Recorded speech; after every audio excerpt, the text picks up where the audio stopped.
Albus Percival Wulfric Brian Dumbledore is perhaps the greatest wizard in history. This much is the truth, and it's also something that even a stubborn dark wizard like Voldemort would have to admit, although perhaps not openly. Far from a one-trick pony, by the time Dumbledore reached the tender age of 115, he had mastered nearly every branch of magic, from charms and transfiguration to potions, alchemy, and beyond. And this mastery wasn't just theoretical. It was proven time and time again in the real world. In 1945, he famously defeated Gellert Grindelwald, ending one of the darkest chapters in wizarding history and claiming the Elder Wand in the process. And many decades later, Dumbledore duelled the next big dark wizard with ease, effortlessly standing toe-to-toe with Voldemort in the Ministry Atrium in 1996. Throughout their duel, the books consistently highlight Dumbledore's almost nonchalant attitude toward everything unfolding around him. Here he is, standing face to face with one of the darkest and most powerful wizards of all time, yet he remains completely calm and collected. The text even goes so far as to suggest he had not a fear in the world, describing his demeanor as if the entire battle were nothing more than a polite discussion over drinks. "We both know that there are other ways of destroying a man, Tom," Dumbledore said calmly, continuing to walk towards Voldemort as though he had not a fear in the world, as though nothing had happened to interrupt his stroll up the hall. "Merely taking your life would not satisfy me, I admit." "There is nothing worse than death, Dumbledore," snarled Voldemort. "You are quite wrong," said Dumbledore, still closing in upon Voldemort and speaking as lightly as though they were discussing the matter over drinks. But Dumbledore's brilliance extended far beyond combat. He was a skilled legilimens and occlumens, capable of reading and shielding minds, a master of wandless and non-verbal casting, performing feats most wizards wouldn't dare attempt, and a gifted inventor, credited with magical creations like the Deluminator. He even collaborated with Nicolas Flamel, gaining insights into the mysteries of alchemy. Time and time again, Dumbledore demonstrated that his power wasn't rooted in a single specialty, but in a boundless command of magic itself. Which begs the question, how did he become such a beacon of knowledge and power? And even more specifically, who taught the man that knew everything? Let's dive into it.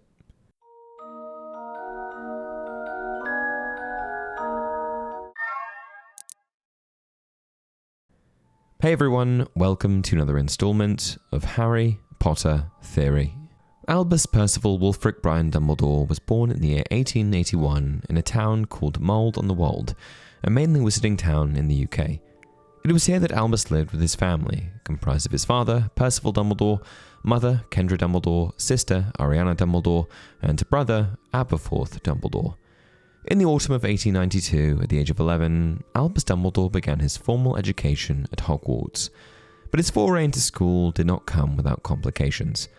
Barely a year earlier, his father, Percival Dumbledore, had been convicted for a savage and highly publicized attack on 3 young muggles, a crime that cast a long shadow over the Dumbledore family name. For his part, Albus had arrived at Hogwarts under the burden of unwanted notoriety. Scarcely a year previously, his father, Percival, had been convicted of a savage and well-publicized attack upon 3 young muggles. In 1890 or 1891, when Dumbledore's sister Ariana was just 6 years old, she was brutally assaulted by the 3 muggle boys, leaving her unable to control her magic. In response to this, their father Percival struck back at the boys in a bout of rage, subsequently being sentenced to Azkaban. And although the retaliation was warranted, Percival never revealed the true reason for his actions, fearing Ariana would be locked away in St. Mungo's if her condition were known. And as a result, many wrongly assumed his crime was fueled by anti-Muggle hatred, effectively tarnishing the Dumbledore name, at least for a while. Because of his father's actions, people were under the impression that the entire Dumbledore family hated Muggles, Albus included, and this made his formative year at Hogwarts difficult. But in spite of all of this, Albus put his head down and moved forward, hoping to fly under the radar for the time being and get on with his studies. On his first day, Albus was sorted into Gryffindor House, and it was here that he befriended Elphias Doge, a pure-blood wizard who would later become a member of the Order of the Phoenix. After his first year at Hogwarts, where he was shadowed by the negative reputation of his family, Dumbledore soon began to overturn those perceptions. Through both his warm demeanor and his remarkable talent, he quickly distinguished himself, displaying what could only be described as prodigious magical ability that allowed him to shine brightly among his peers. In a matter of months, however, Albus's own fame had begun to eclipse that of his father. By the end of his first year, he would never again be known as the son of a Muggle hater, but as nothing more or less than the most brilliant student ever seen at the school. For the rest of his time at Hogwarts, Dumbledore proved year after year that he was anything but ordinary, collecting nearly every award and accolade the school had to offer, and cementing his reputation as a student unlike any other. In his 7th year, Albus sat his newts in both Charms and Transfiguration, the advanced exams that determine a witch or wizard's future career path. Only those who excel in their owls are even permitted to take them, but this was nothing for him. In fact, according to Griselda Marchbanks, a professor working for the Wizarding Examinations Authority, young Albus performed feats with a wand that she had never seen before. And his brilliance didn't stop there, as he went on to win the prestigious Barnabas Finkley Prize for exceptional spellcasting, along with a gold medal for groundbreaking contributions to the International Alchemical Conference. By this point, Dumbledore was a shining star within the halls of Hogwarts, and though his fame was not yet widespread, it was clear that he was destined for greatness. He not only won every prize of note that the school offered, he was soon in regular correspondence with the most notable magical names of the day, including Nicola Flamel, the celebrated alchemist, Bathilda Bagshot, the noted historian, and Adalbert Waffling, the magical theoretician. Several of his papers found their way into learned publications such as Transfiguration Today, Challenges in Charming, and The Practical Potioneer. Even Rita Skeeter couldn't help but paint this part of Dumbledore's life in a positive light. Now approaching his 18th birthday, Dumbledore left Hogwarts in a blaze of glory. Head boy, prefect, winner of the Barnabas Finkley Prize for exceptional spellcasting, British youth representative to the Wizengamot, gold medal winner for groundbreaking contributions to the International Alchemical Conference in Cairo. Dumbledore intended next to take a grand tour with Elphias Dogbreath Doge, the dim-witted but devoted sidekick he had picked up at school. Alright, so we get it. Dumbledore accomplished what no one else could. But what exactly gave him the tools to do all of this? Was he simply one of a kind, born special in every sense of the word, or were there people and circumstances along the way that shaped him into who he became? Interestingly, in an old interview with the Leaky Cauldron that I found, someone posed this very question to J.K. Rowling herself, and her answer reveals more than you might expect. Dumbledore is unrivaled in his knowledge of magic. Where did he learn it all? I see him primarily as someone who would be self-taught. However, he in his time had access to superb teachers at Hogwarts, so he was educated in the same way that everyone else is educated. Dumbledore's family would be a profitable line of inquiry, more profitable than sweet wrappers. His family? Family, yes. Here Rowling hints that if you truly want to understand the roots of Dumbledore's brilliance, you shouldn't just look at Hogwarts, you should look at his family. And when you do, everything begins to make sense. Albus grew up in a home shaped by tragedy. His sister, Ariana, was attacked by Muggle boys at the age of 6, leaving her magic unstable and uncontrollable. His father, Percival, retaliated in rage and was sent to Azkaban, never admitting that he'd only been trying to protect his daughter. His mother, Kendra, grew stern and secretive, keeping the family isolated from the outside world. And then there was Aberforth, his younger brother, who never shared Albus's appetite for study, but who constantly challenged him to stay grounded in reality. In that household, Albus learned hard lessons long before he ever set foot in Hogwarts. He saw firsthand the dangers of uncontrolled magic. He felt the crushing weight of responsibility when his family was torn apart, and he spent long hours in isolation, burying himself in books, teaching himself far more than any classroom alone could provide. So while Dumbledore did benefit from superb teachers at Hogwarts, his true education began much earlier, within the walls of his own home. It was pain, secrecy, and responsibility that shaped him into the wizard who would one day master nearly every form of magic, and that is exactly what Rowling meant when she said Dumbledore's family would be a profitable line of inquiry. It could even be said that Albus was forced into greatness. With his family name tarnished by scandal and tragedy, he had no choice but to rise above it. Every triumph at Hogwarts, every award, every spell, every accolade was a way of proving that he was more than his father's crime or his family's misfortune. In overcoming that shadow, Dumbledore's brilliance didn't just set him apart, it cemented him as extraordinary. But there's even more to it than that. Interestingly, when J.K. Rowling answered that question in 2005, the professors at Hogwarts from that time period were never actually confirmed. But with the release of Hogwarts Legacy, which is canon by the way, we finally have a clearer picture of what the school looked like during that time. And conveniently, the game takes place in the very same period when young Albus Dumbledore would have been setting foot inside Hogwarts for the very first time. And although he was educated in the same way that everyone else is educated, as Rowling put it, it's still worth considering exactly who was guiding him during those crucial years. Because if we look at the Hogwarts staff of the 1890s, as revealed in Hogwarts Legacy, we start to see the kinds of influences that might have shaped a young Albus into the wizard he would one day become.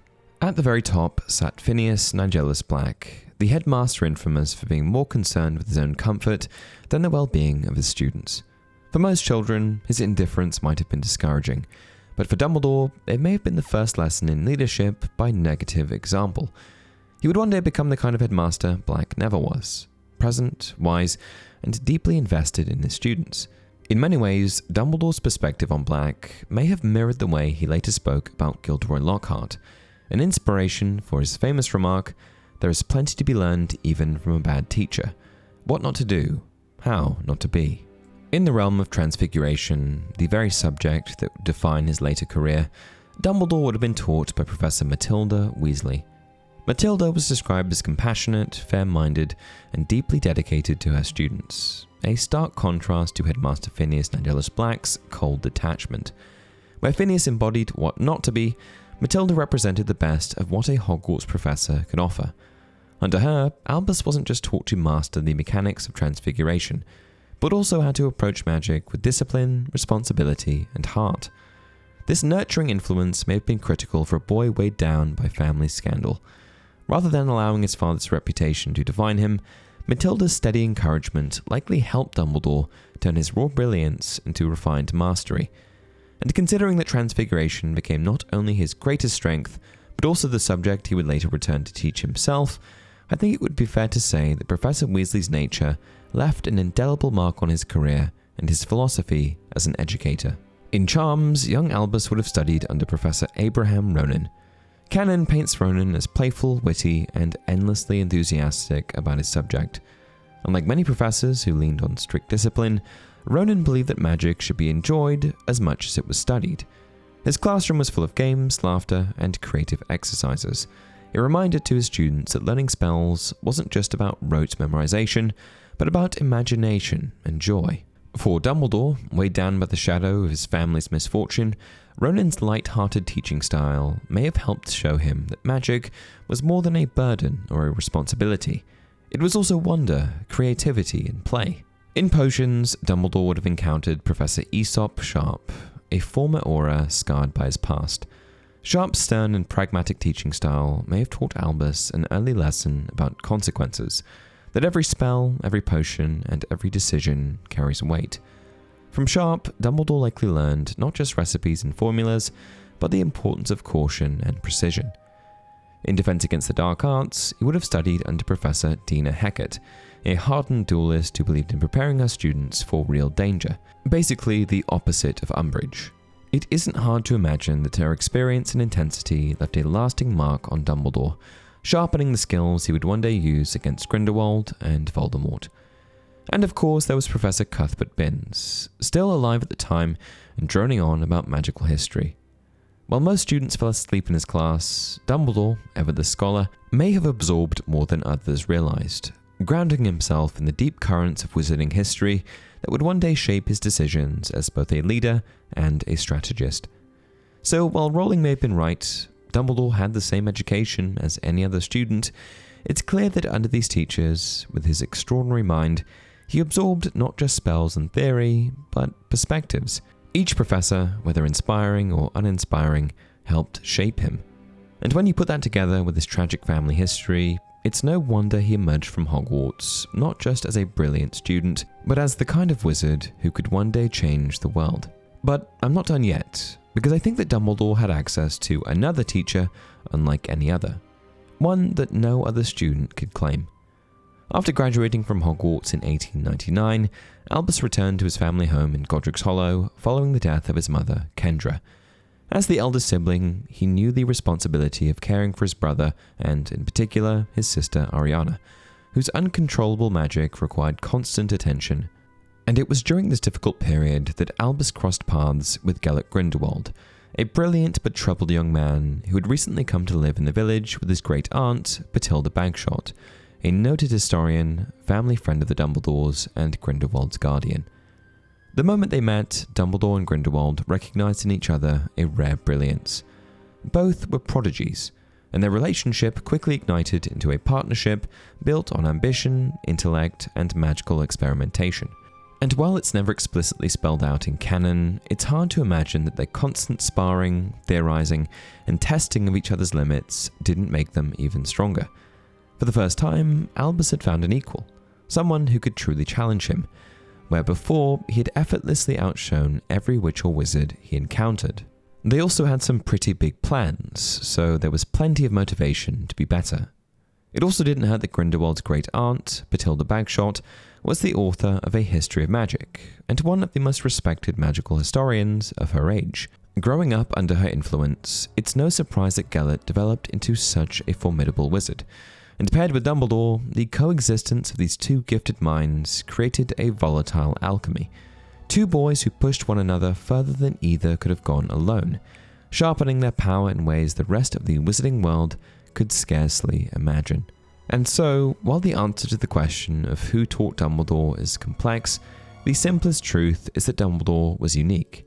He was a special individual shaped by extraordinary circumstances, and while his teachers and hardships played their part, it's doubtful that placing anyone else in his situation would have produced the same result.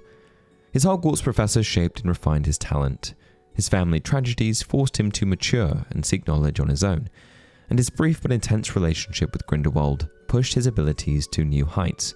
But in the end, I suspect that it wasn't just teachers or textbooks that made Albus Dumbledore great. It was the perfect storm of brilliance, hardship, and experience that forged him into the most powerful wizard of his age. And that's it for this video. What do you think? Why do you believe Albus Dumbledore was so powerful? Let me know down in the comment section below. Until next time, remember, it does not do to dwell on dreams and forget to live.